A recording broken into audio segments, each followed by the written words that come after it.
everyone, and welcome to the bi-weekly Eco-Investment update for May 31st, 2015.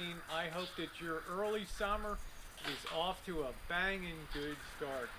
You know, we live in a very interesting time in terms of what the markets are doing right now, because right now, for the past 3 months or so, the markets have been in this really wide-ranging area, consolidation area, from about 1700, 600 up to about 17,600 to 18,300.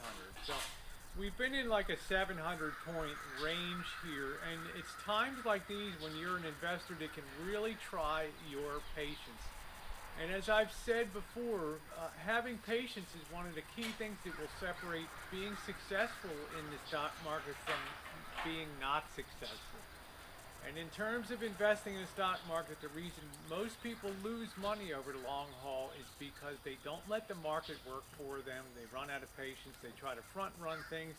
They take tiny profits instead of trying to go for big profits. So as a result, they don't have the focus on the long-term prize. So when I look at a market like this, it comes into an area and it basically doesn't go anywhere for 3 months. You can look at the glass as half empty, or you can look at the glass as half full. Now, if you're looking at the glass half empty, you go to bed at night and you say to yourself, you know, this market sucks. It's not going anywhere at all. And if you look at it that way, of course, it's very true. There's nothing worse than sitting around cooling your heels and waiting for a major market move. But if you look at things as being half full in the marketplace, well, you know what you get. You get a situation where you say to yourself, every time they try to bring down the market, they fail.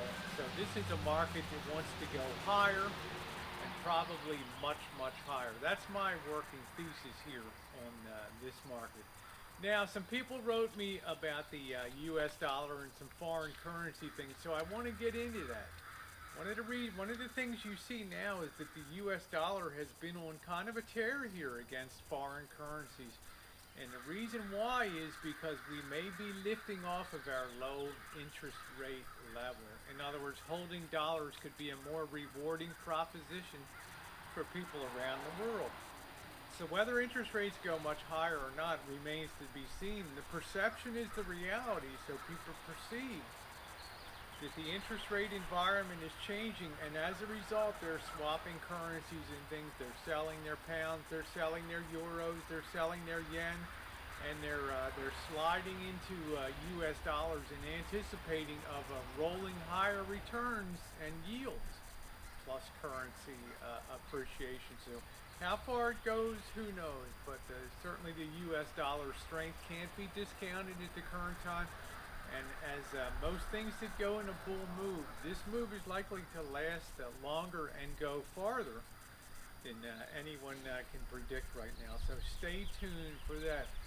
If you're traveling overseas, a lot of people ask me, try to hold off converting your currency as long as possible, your U.S. dollars into foreign currency, because you're likely to get a higher exchange rate where, say, you're going in August or September or something like that. Very likely with the market moves the way it is right now, you're very likely to get a higher return at that more foreign currency for your money at that time.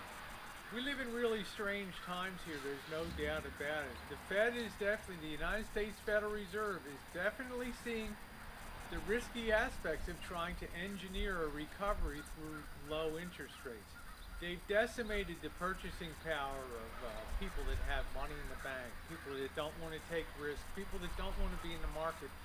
They're suffering through 1/2 up to 1% rates of return on money compared to 5 or 6% 10 years ago. So a lot of purchasing power has been beaten out of the economy with low interest rates, and the converse of that is we're really not getting a significant kind of recovery here.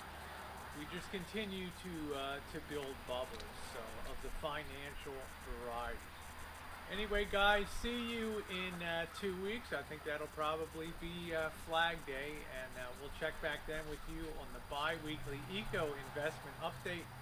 Thanks so much for watching, and stay tuned. Always more to come.